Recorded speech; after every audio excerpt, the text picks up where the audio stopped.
So the first question was about Huang Di, the yellow emperor. If you were to look up Huang Di in encyclopedias, it will say in there that this is the founder of Taoism. And because he lived such a long time ago, 4,700 years ago, much earlier than Lao Tzu, who lived about 2,500 years ago, Lao Tzu is usually identified as the founder of Taoism, but that can't be if Huang Di was before him by 2,200 years. So the question was about whether or not the yellow emperor, Huang Di, was an actual person. Huang in Chinese is the color yellow, and Di is the character for emperor. So the question was, what impact did he have? So I'm glad to respond to that question, and I'm glad to see people actually delving into historical study of the Tao Te Ching more than before. So 4,700 years ago, but did he actually walk the earth? Is his existence a point of contention? And people don't really realize this, but there's a serious academic study into the historical veracity of Jesus' existence. Most people growing up not having looked into that field of academic inquiry will be surprised to know that it's even a question, but it's actually a serious question only because 2,000 years ago, not a whole lot of written records, incomplete, lack of corroboration, lack of historical evidence. These are all the things that historians will look at. And I would like for us to apply the same rigorous standard to the historical existence of Huang Di and indeed of Lao Tzu.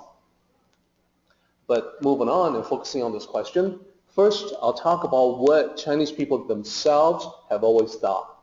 So they have always regarded Huang Di as a historical figure. He's ranked with a whole bunch of other historical legendary emperors at the very beginning of Chinese civilization. So there are people who would regard some of those early legendary emperors as mythological figures, while others are historical persons. And generally speaking, they look at Huang Di as an actual person, as an actual historical figure. Indeed, they point to him as the initiator of Chinese civilization.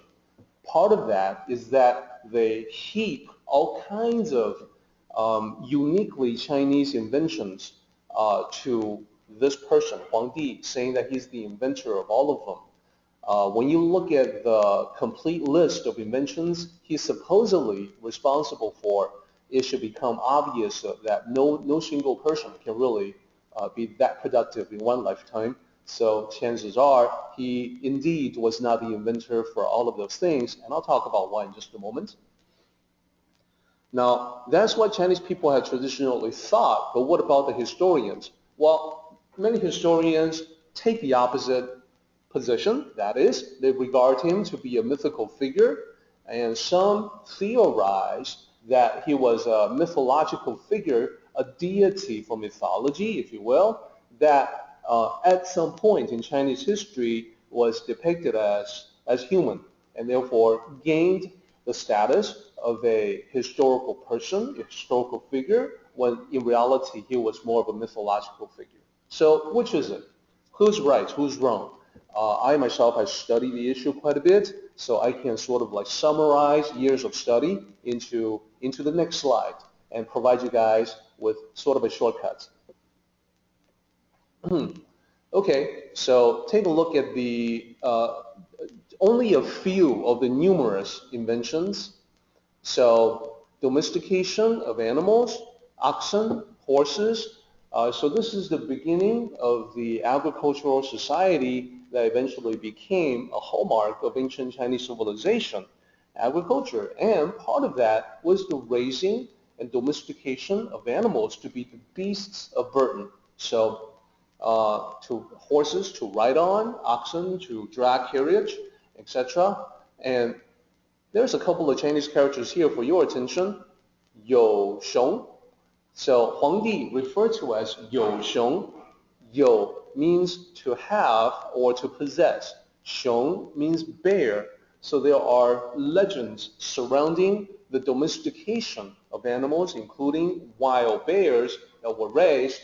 And if you think about ancient times, mostly the purpose of raising bears, domesticating them, raising them in a ranch, the purpose was for the fur, for clothing. In the colder climates of northern China, you would need furs with which to keep warm. So that becomes more significant later on, as I will get into. But what about other inventions? And there's science and the arts. I'll get to that. There's transportation. So he was said to have fashioned these carts, these carriages with wheels that are drawn by domesticated animals previously mentioned.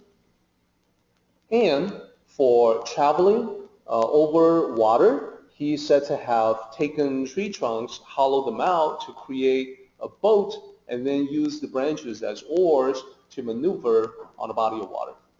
So those, both the carts and boats fall under the heading of transportation. As far as science and the arts, the origin of Chinese astronomy, Chinese medicine with the reading of one's pulse to be able to tell what ails you, the idea about the flow of qi throughout the body, pressure points, acupressure, acupuncture, all of that, different herbs to cure different ailments in the body.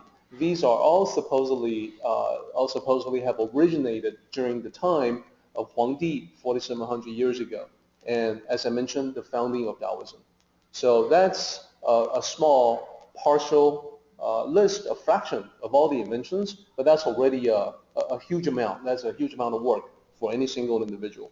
So he claims, historically, he's the one who claims credit for all of that. This is a portrait of Huang from ancient China. Of course, the ancient Chinese had no idea what he really looked like, so this is really just the best guess.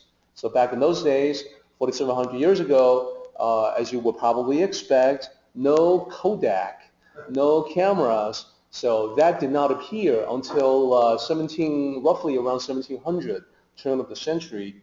By 1900, turn of the century. By 1920, 1930, in the West at least, not in Asia, but in the West, cameras were in widespread usage. You could actually look it up online, and you will find that there are photographs from the early 1900s, 1920, 1910, 1920s, 1930s, photos from China back in those days, and definitely very interesting to look at, and you can sort of like peer into the past. But this, so back to this right here. This is just art, and I learned how to do a comic book balloon, so I thought I'd put that in there. So, but did he really do all that is the question, and I would suggest to you that in fact he was not the inventor of all of these things.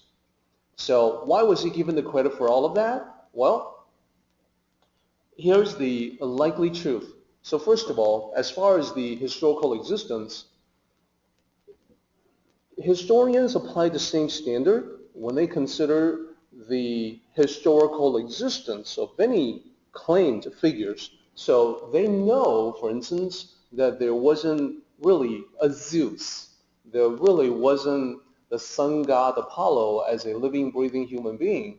So they can tell because, well, first of all, these, Zeus and Apollo appear in mythologies. They take on different forms and, beget children, demigods like Hercules with mortal women, etc.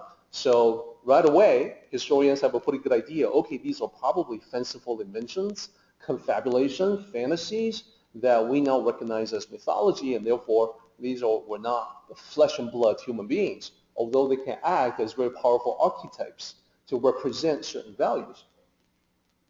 So whenever they don't see a whole lot of evidence, they call into doubt, skepticism on the historical existence. And that, in fact, is the same standard that they apply to the historical Jesus. So the lack of evidence, however, changed recently. And when I say recently, I mean more than 10 years ago. Back in 2004, many jade carvings were excavated by archaeologists, and they date back to around that period, around 4,700 years ago. So the design of the jade carvings was interesting. They're called bear dragons. They are meant to depict sort of a mixture of bear features with the imaginary dragon features. So there were so many of these jade carvings that they became sort of the first evidence that you can actually hold in your hands, hard evidence for the legends surrounding Huang during that time in that area of ancient China where they tamed wild bears. So that was presented as evidence. There's no written records back to the 4,700 years ago, back to the date of his supposed reign, because writing hadn't been invented at that time. So that's the reason. So what we can tell, the most likely truth is that in ancient times there was tribes or clans, gatherings of people, extended families in ancient China. They formed different tribes, and each tribe had a leader of some kind. Logically, that's what you would expect. Whenever human beings gather together, they'll look to a person to unify them. So there's a tribal chief. So the most powerful tribe that became powerful because of the trade in furs, in domesticated animals and agriculture, various inventions, etc., whatever tribe was the most powerful, whoever was the leader of that tribe was probably the person later on formalized as Huang. So he became sort of the de facto leader of that region in ancient China. There was probably one such person. We can be pretty much certain of that.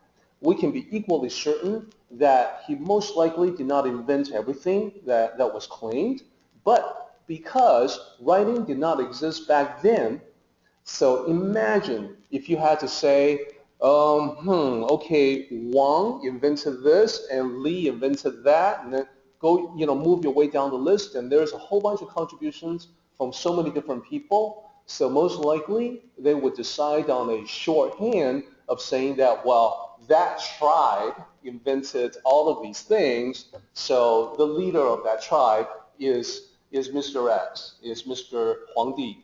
So he ended up being the person to take credit by default because it was too much trouble to keep track of all the inventions. So this is sort of like the ancient version of Al Gore inventing the internet. Now, but to be fair to Mr. Al Gore, he didn't actually say that. He didn't actually say he invented the internet. What he said was quite correct, which is that he took the initiative to foster the environment, legislations that encouraged the development of ARPANET. ARPANET later on evolved into the internet. And at the time of that legislation, Al Gore worked with the military, educational institutes, universities for the development of what later on became the internet. And he called it information superhighway at the time. So he can justifiably take credit for that. And probably Huang at the time of his reign, he created probably the environment that made it possible for the inventors to have a measure of peace, away from warfare, away from chaos, so they can create things for the benefit of other people. So, think of Huang as the Al Gore back in those days. Okay, so that's what the last bullet is. Credit for the inventions were given to him because prior to writing, it would have been too much trouble to note individual inventors. So writing is powerful. Ever since we have that, we can keep all kinds of records. Not a problem anymore to give the inventor the appropriate credit. So that, I hope, is a sort of a Huang in a nutshell.